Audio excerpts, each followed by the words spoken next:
parce qu'en fait, c'est plus compliqué que ça. Euh, Parce que notre vue est tellement aujourd'hui sollicitée, dispersée, noyée par tellement d'illusions, aussi bien que d'informations, également toujours plus canalisée par certaines directions idéologiques, utilitaristes, etc., qu'il devient nécessaire de mettre en œuvre en fait un art de la critique visuelle, je dirais. Et j'appellerais ça un travail à contre-vue. J'étais frappé hier en revoyant La Ricotta à quel point c'est un film entièrement de contre-vue, vue contre vue, sans arrêt. Et il faut penser ça aussi sur le plan du temps. Nos rythmes de vie, nos rythmes d'attention, etc., sont tellement mobilisés par l'accélération, l'étroitesse de toutes les temporalités imposées à notre existence psychique, sociale, politique, que c'est très difficile de trouver le temps, de trouver notre temps. Et comme il est nécessaire de développer une critique visuelle, il est nécessaire de développer une critique temporelle, une façon d'écouter le monde, de se mouvoir dans le monde, de danser dans le monde. Et j'appellerais ça contretemps, un travail à contretemps. Regarder à contre-vue, ça serait par exemple, vous êtes devant une fresque de Fra Angelico, on vous demande de regarder en haut, Dieu le Père avec ses anges, etc. Eh bien, regardez en bas. Il se passe des choses passionnantes. Vous êtes dans le métro, tout le monde est avec son téléphone portable comme ça. Euh, tournez la tête, regardez de tous les côtés. Essayez de fuir l'arrogance toujours plus caricaturale de la société du spectacle. Déplacez votre regard vers ce qui est entre le suspens des figures, ce que je vais appeler l'air, aire en espagnol. Aria, l'air, qui est faussement vide, hein, entre les formes ou les objets identifiables qui prétendent capter notre curiosité. Donc, renverser les données habituelles de la perception. Par exemple, c'est le cas des lucioles, justement. Les lucioles, c'est une inversion des valeurs. Vous les voyez, non pas des choses éclairées dans le jour, mais des choses éclairantes dans la nuit. Regardez les lucioles et puis écoutez-les.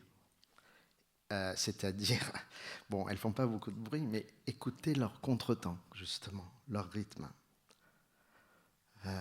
Ou bien, autre exemple, vous écoutez un morceau de Jean-Sébastien Bach à la flûte, écoutez bien sûr la mélodie, tout ça. Écoutez aussi les reprises de souffle du flûtiste, c'est passionnant. Ce sont comme des lueurs sonores. Ce sont des temps faibles dans ce que nous appelons en général, de façon spontanée, un rythme. Alors, il est facile de voir le monde, comment il se représente à nous. Il est facile d'isoler une figure sur un fond neutre, mais il est difficile de contrevoir, c'est-à-dire de se mettre aux aguets des choses qui ne sont pas déjà apparues, mais qui sont transparaissantes, des imminences, des potentialités. Et il est difficile de troquer la satisfaction d'avoir bien vu quelque chose dans le jour pour le désir de voir autre chose dans la nuit. Eh bien, c'est pareil avec le temps. Il est facile de suivre la mesure d'une marche militaire. C'est très facile. Il est facile de découper la chronologie d'une suite d'événements historiques et même de percevoir une structure générale de ce qu'on appelle les régimes d'historicité. Ça, c'est facile. Ce qui est plus perturbant et difficile et porteur de quelque chose de très précieux, précieux parce que étrangement familier, c'est de chercher les syncopes, les contretemps, qui séparent chacun des faits recensés et qui lézardent le régime. Le régime, hein, c'est un mot du pouvoir, le régime. c'est-à-dire le royaume psychique et social sous l'autorité duquel nous sommes en effet placés. Alors, 1975, l'articolo delle lucciole, bon, l'article des lucioles. L'image des lucioles allégorisait quelque chose de politique en 1975, quelques mois avant son assassinat. L'image des lucioles allégorisait quelque chose comme une dépression dans notre puissance d'imagination politique. Et c'est pour ça qu'il parlait de la faible résistance que le peuple italien, dans cette année-là, dans cette époque-là, était en mesure d'opposer à quelque chose qu'il nommait fascisme et se caractérisait par une capacité terrifiante à se renouveler pour adapter dans chaque nouvelle circonstance historique l'efficacité de ces formes de domination. Et là, on en est toujours là. La disparition des lucioles fut ainsi... Alors, René, vous avez fait un lapsus tout à l'heure. Vous avez dit que j'ai écrit la disparition des lucioles. Non, c'est Pasolini qui a écrit sur la disparition des lucioles. Et puis, il y a un très beau livre de Denis Roche qui s'intitule La disparition des lucioles. Et moi, j'ai écrit un livre qui s'appelait La survivance des lucioles. C'est exactement le contraire.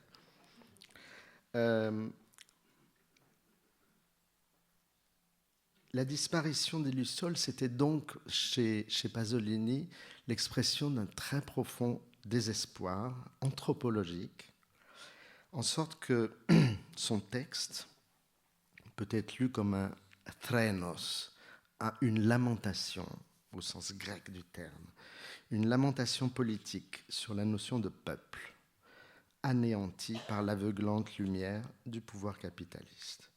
Qui non c'è più spirito popolare, écrit-il, ce qui a été traduit par l'esprit populaire a disparu.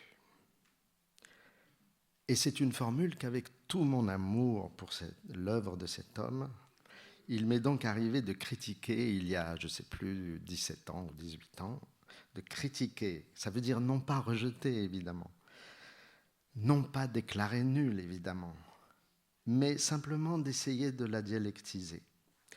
Les lucioles ne disparaîtraient que dans la mesure où celui qui les a regardées renonce à les suivre.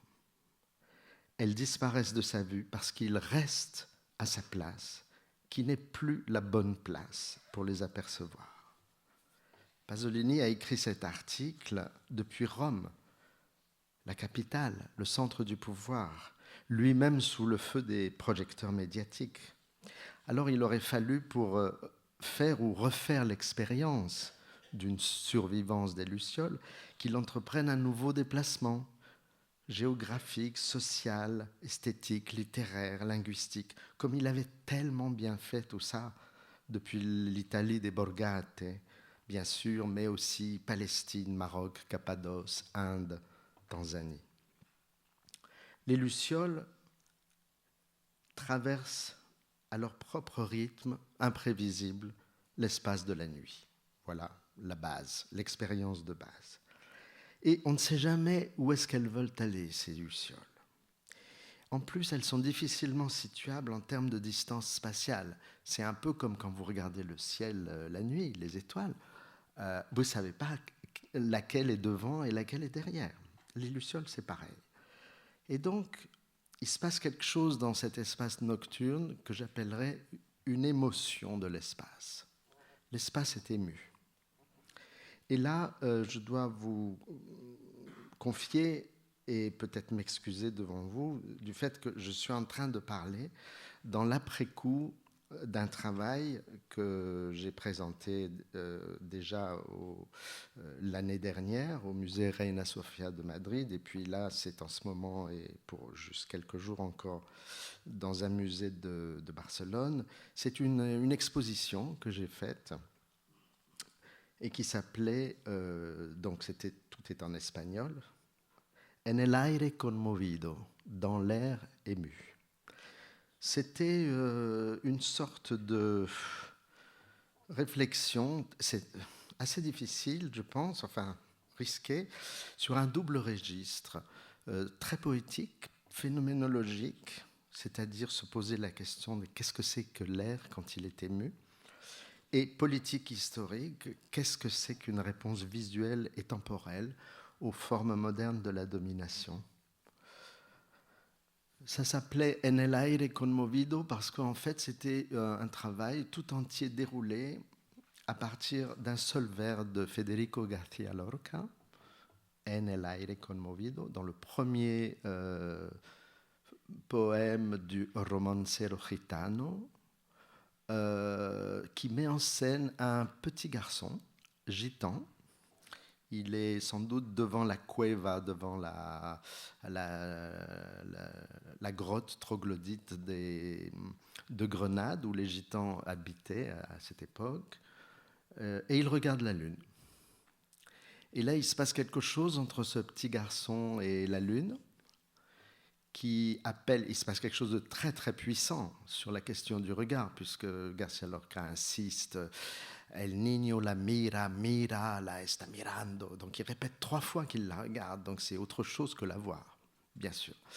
Et dans cette intensité du regard, ce vers isolé, En el aire conmovido, où vous comprenez 2 choses, que d'une part, cet enfant est ému dans l'air nocturne, mais vous comprenez aussi que ce regard tellement intense est capable d'émouvoir l'air. C'est l'air lui-même qui est ému.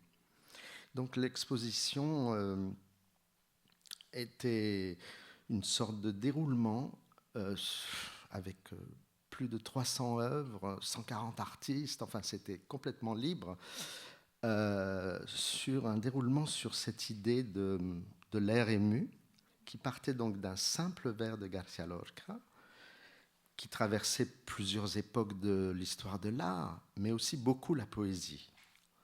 Goethe, Schiller, Goethe très important pour García Lorca, Rimbaud, les lyriques espagnols, Calderón, José Bergamin, les germaniques inquiets, je les appellerai comme ça, Kafka, Brecht, etc. Et puis ceux qui frayaient avec la folie, Artaud, Michaud, ou Nicazurne, par exemple. Et ce dont je me suis aperçu à ma propre surprise, c'est qu'en fait cette exposition, à travers tout ce dédale d'œuvres, elle tirait un fil entre García Lorca et Pasolini. Pasolini était à la fin de l'exposition. Tirer un fil entre ce que j'appellerais l'innocence native de Lorca, évoquant le petit garçon gitan, et l'innocence perdue, ou mieux d'ailleurs, éperdue de Pasolini, constatant qu'autour de lui, l'esprit populaire a disparu. Une vision presque pastorale, presque, enfin pas presque, clairement érotique. La lune est totalement érotisée dans le poème de García Lorca. Et à l'autre bout, la rabbia. La rabbia de Pasolini, qui apportait un contraste déchirant avec ses vues d'explosion nucléaire. Évidemment, la bombe atomique, c'est l'air plus qu'ému, c'est l'air détruit, scandé par les vers funèbres du poète. Volonta che non la ricordi, non c'è più nulla, nulla, nulla. Noi non siamo mai esistiti. La realtà sono queste forme nella sommità dei cieli. Lotta di classe a ragione di ogni guerra. Volonté qui n'a pas de souvenir, il n'y a plus rien, rien, rien. Nous n'avons jamais existé. La réalité, ce sont ces formes au sommet des cieux, lutte des classes, raison de chaque guerre. Pasolini, dans la Rabbia, n'avait pas omis de souligner le contraste tragique entre ces visions éclatantes, apocalyptiques d'explosions atomiques, donc vers le haut, et vers le bas, des scènes d'enfants terrorisés au ras du sol sous les bombes, notamment sous les bombes françaises lors de la guerre d'Algérie. Dans l'économie de ma fiction, si vous voulez, en face de l'Arabia, j'avais placé des dessins d'Hibakusha, ces survivants d'Hiroshima qui, âgés déjà, ont été invités à dessiner leur expérience de la bombe atomique alors qu'ils étaient enfants. Par exemple, Shiro Tsukihara avait 16 ans en 1945 et il a fait un dessin d'une beauté mais incroyable. C'est un geste radical. Il a recouvert la feuille d'un pigment jaune, accentué de quelques tracés de rouge, et il note en bas de son dessin: j'ai eu l'impression d'être soufflé ou projeté dans les flammes jaunes, alors que sans connaissance, je ne me souvenais même pas d'avoir entendu le bruit de l'explosion. Il y a des très forts, donc, là-haut, la Sommità dei Cieli, et il y a des très faibles en bas. Benjamin, dans son magnifique texte sur le concept d'histoire, parlait de la faible force messianique. Oui, la résistance est faible. Les poètes sont faibles, les enfants sont faibles. Tous ces gens-là sont faibles face aux appareils de terreur et de domination. Donc, Pasolini n'a pas résisté au coup de ces assassins, comme Garcia Lorca ne l'avait pas fait sous les balles des phalangistes le 19 août 1936 à Withnar, près de Grenade. Aucun de ces deux artistes, homosexuels et antifascistes, aucun de ces deux poètes porteurs des voix minoritaires n'a survécu à la violence qu'ils affrontaient. Poètes pour un peuple dont ils avaient émerveillé, découvert ce que Benjamin nomme si bien la tradition des opprimés, la tradition opprimée. Lorca et Pasolini, tous les deux, chacun de son côté, ont zigzagué, au risque de se faire souvent très mal entendre, entre les églises, les partis, les formes de credo, les doctrines, les certitudes idéologiques. Chacun à sa façon, je dirais qu'ils ont poétisé l'opprimé. Ils ont aimé les êtres fragiles ou volatiles. Ils ont aimé les rossignols, les papillons, les lucioles. Pasolini, en regardant Ninetto bouger, marcher, danser, bavarder, éclater de rire.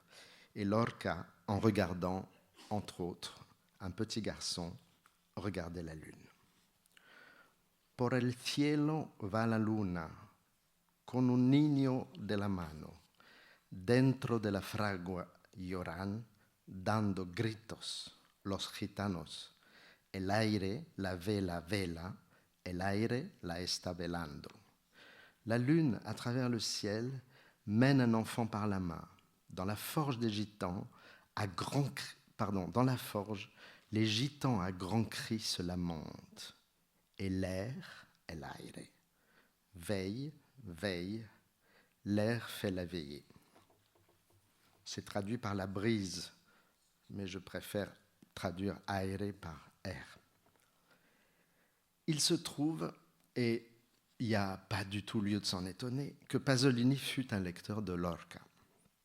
La guerre à peine terminée, il avait entrepris de traduire en friolan un florilège nommé la Zoth-doja. Je ne sais pas comment on prononce en friolan, ça veut dire la guirlande. Un florilège poétique composé par lui-même et incluant notamment des pièces de Verlaine, de Rimbaud, de Mallarmé, mais aussi de Antonio Machado, de Juan Ramón Jiménez.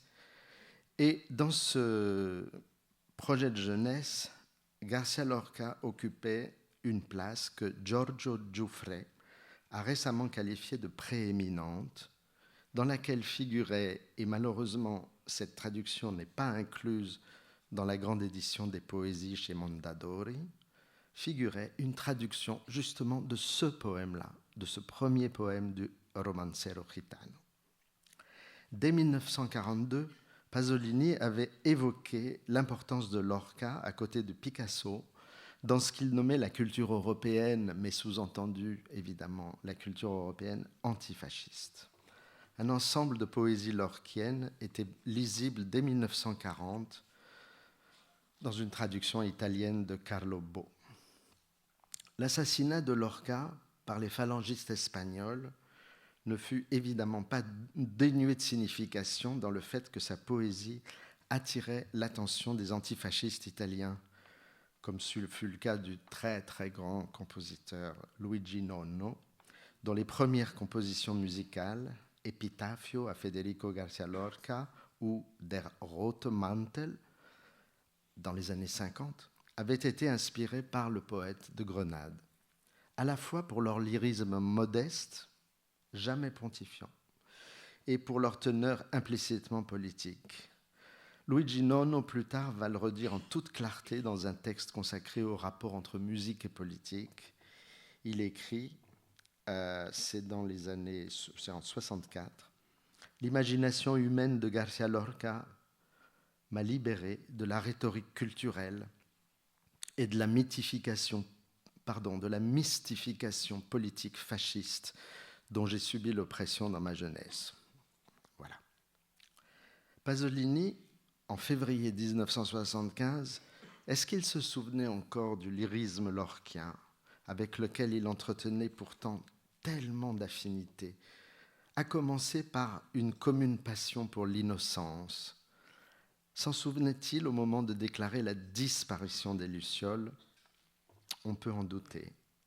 L'auteur de Salo n'envisageait plus désormais la possibilité de contrevue aux lumières aveuglantes du capitalisme, ni de contretemps aux cadences de ce qu'il nommait le nivellement industriel, considéré comme une catastrophe anthropologique. Par exemple, dans son texte, il écrit « J'ai donc vu avec mes sens le comportement imposé par le pouvoir de la consommation remodeler et déformer la conscience du petit peuple italien jusqu'à une irréversible dégradation, ce qui n'était pas arrivé pendant le fascisme fasciste, période au cours de laquelle le comportement était totalement dissocié de la conscience, completamente dissociato dalla coscienza. Pour le poète, cette condition de déchirure était le signe même d'une certaine capacité de survivance des Lucioles. Comme l'avait analysé d'ailleurs l'un de ses grands contemporains, l'anthropologue Ernesto De Martino, dont les enquêtes sur le tarantisme, qui est une forme de transe, de possession musicale, et dont Garcia Lorca aurait nommé ça de duende, étaient formulées dans les mêmes termes de la dissociation ou de la crisi della presenza, crise de la présence. Et il est frappant que le ton apocalyptique employé par Pasolini en 1975, comme d'ailleurs dans l'écriture inachevée de Petrolio, ait été en quelque sorte préfiguré par De Martino dans son livre également inachevé, La fine del mondo, la fin du monde. Essai sur les apocalypses culturelles, un sujet totalement pasolinien. Bref, pour Pasolini, le peuple avait disparu spirituellement, qui non c'è più spirito popolare, dans la mesure même où les survivances n'avaient pas survécu aux nouvelles formes du fascisme. Là où ce peuple avait perdu sa mémoire, même inconsciente, ce qui veut dire que c'était un peuple devenu psychotique en fait, et où par conséquent, il ne savait plus se diviser, se sentir déchiré, esquiver les pouvoirs, imaginer autre chose. Privé de telle survivance, le peuple devenait lui-même tout entier gouverné de l'intérieur. Même la beauté, entend-on dans la rabbia, même la beauté est captée par la seule classe padrona, la seule classe dirigeante. Georges Bataille avant Pasolini, Michel Foucault après Pasolini, se sont également posé la question d'une possibilité hétéronomique, c'est-à-dire un art de ne pas être gouverné, ce qui soit éthique autant que théorique, psychique autant que physique, sexuel autant que politique. L'allégorie des lucioles, les lucioles vivantes, pas les lucioles exterminées dans la lumière aveuglante du capitalisme, serait alors à comprendre comme l'allégorie politique d'une liberté discrète, d'une liberté clandestine, nocturne, retirée dans les bosquets ou dans les maquis, une liberté malgré tout, que l'alternative dominé-dominant ne saurait en aucun cas épuisé.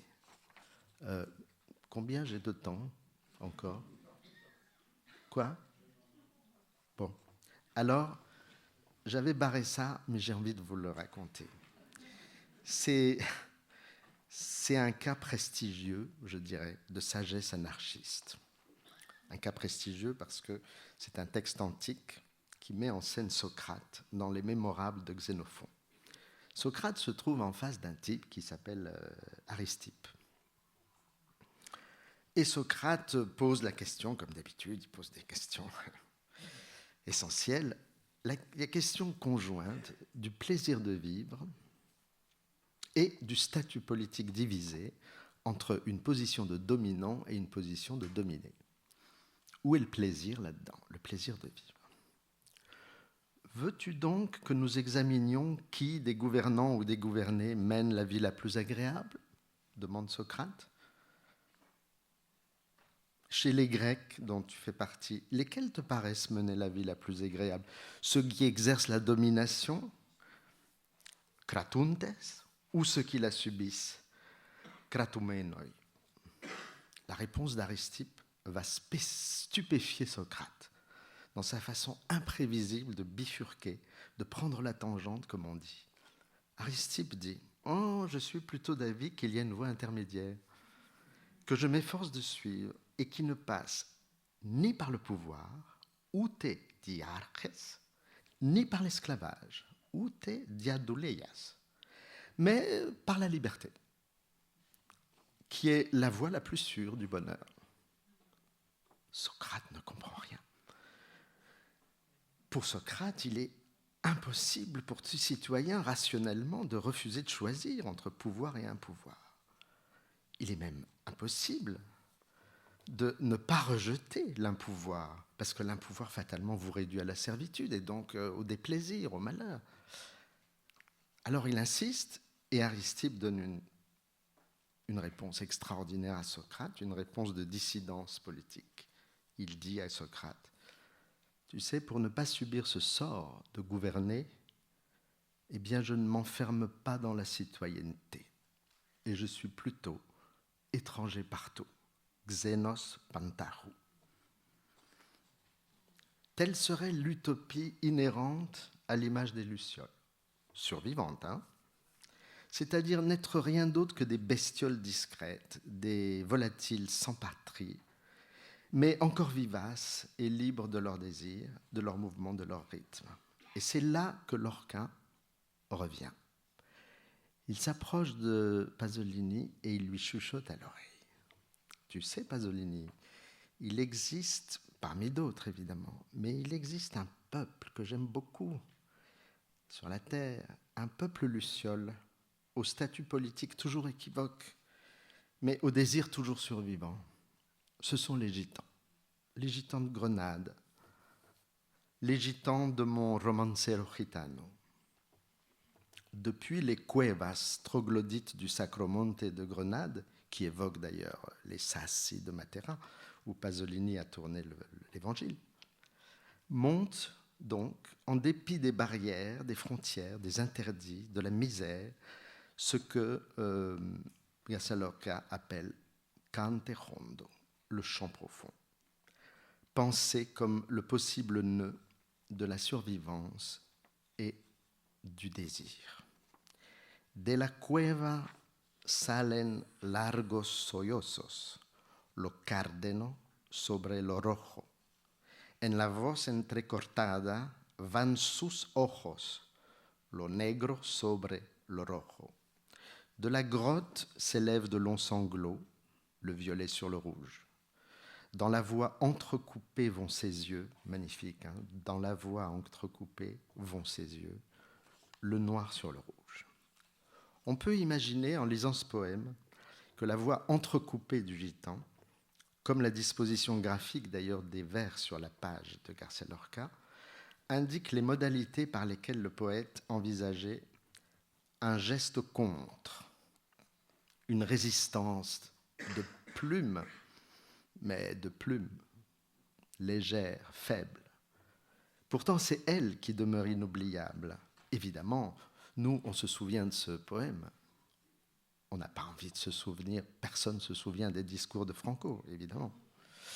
De la même façon que la lueur est intermittente chez les lucioles, la mélodie est entrecoupée dans la voix du gitan. Et c'est là où vont ses yeux. C'est là où va sa contrevue. Et là où va sa contrevue, c'est justement son contretemps. Dans un commentaire philosophique sur la notion de rythme, Pierre Sauvanet rappelait ce phénomène selon lequel un ensemble de grillons ou de lucioles se mettent progressivement à chanter ou à luire selon une fréquence commune. Ils se mettent... voilà. Modèle éthologique de ce qu'on pourrait nommer aussi une dimension éthique formant ces communautés de lucioles qu'on pourrait appeler donc des communautés rythmiques. L'évident secret du geste contre, le médium par excellence de toute résistance, serait donc, c'est une hypothèse que je propose, une certaine puissance du rythme. Celle-ci, cette puissance, je vais l'évoquer très sommairement pour finir, va constamment dans le dialogue ou la dialectique entre deux gestes apparemment contradictoires. Avoir un rythme, c'est d'abord tenir une durée. Vous ne pouvez pas faire un rythme et puis vous arrêter tout de suite. Un rythme, ça doit durer.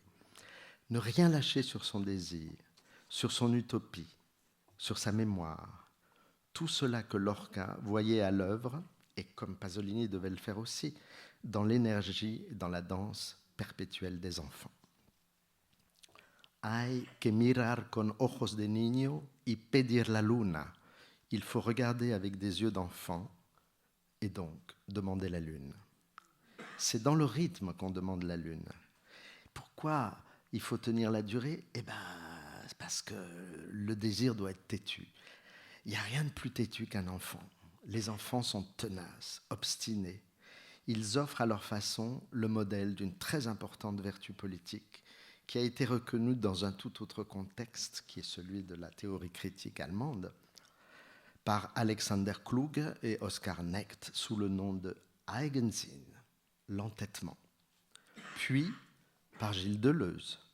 Gilles Deleuze qui a fait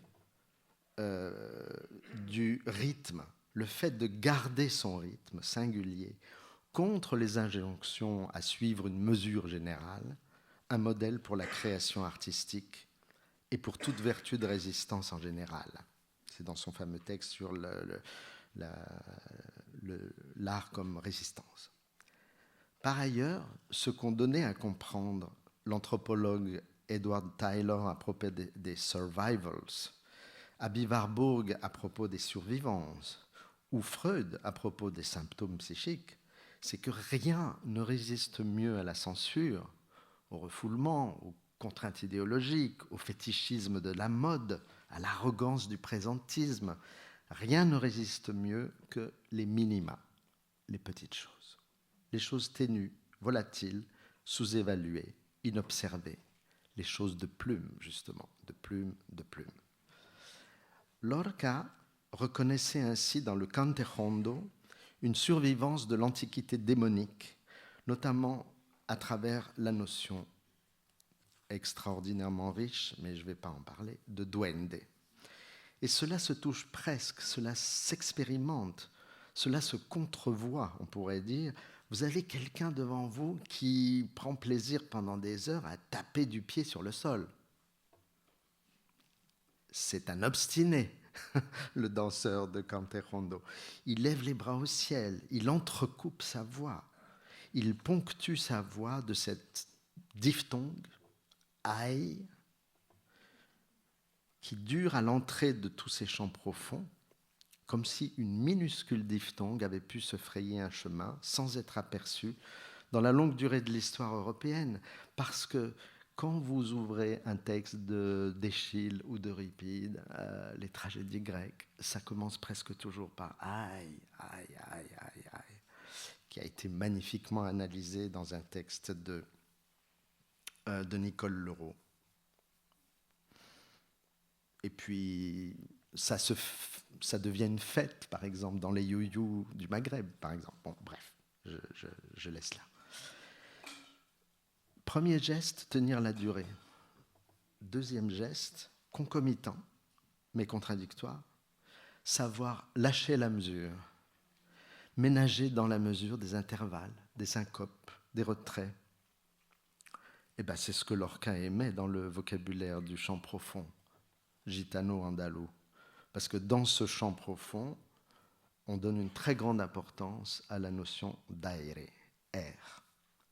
L'air, bien sûr, c'est l'atmosphère d'une nuit d'été, l'air ému, c'est l'air d'un chant de liberté, un aria. Mais aire désigne quelque chose de très précis pour les flamencos. Aire, c'est le temps faible. Vous avez en Occident une musique formée sur l'idée que le premier temps est un temps fort. Dans la musique occidentale, on fait 1, 2, 3, 1, 2, 3. Donc ça, c'est le premier temps et le temps faible. En Andalousie, c'est exactement le contraire. On commence par le temps faible, que les Grecs appelaient arsis, opposé au temps faible, au temps fort, la thèse, la thèse. Poser, thèse, arsis, lever. C'est aussi la césure évoquée par Hölderlin à propos des tragédies. C'est ce temps faible qui permet de relancer le rythme et donc le désir. Lorsqu'on parle des musiques populaires comme étant généralement syncopées, on pourrait bien désigner alors cette grande puissance générale qui est la puissance du contretemps, reconnue comme opérateur immédiat de relance rythmique, mais aussi de façon plus profonde, plus anthropologique, de survivance. Et voilà qui, pour ne jamais finir, nous fait constamment désirer recommencer. On désire recommencer, c'est ça le rythme. Là où l'esprit populaire, comme l'appelait Pasolini, ressurgit tout à coup de son état de mort apparente. Et voilà qui n'est rien d'autre que penser l'histoire selon le contre du temps. Et là encore, on revient à Walter Benjamin avec sa fameuse formule contre-trait ou rebrousse-poil, comme on l'a traduit. Les lucioles, dans la nuit, sont à contre-vue des lumières aveuglantes du pouvoir. Et elles existent encore, et toujours aujourd'hui. Mais elles sont aussi, de façon encore plus précieuse peut-être, mais tout aussi précieuse, disons, à contre-temps. Elles ne survivent et ne se déploient librement dans l'espace que parce qu'elles sont capables de passer, je dirais, entre les barres de mesure. Voilà, merci beaucoup.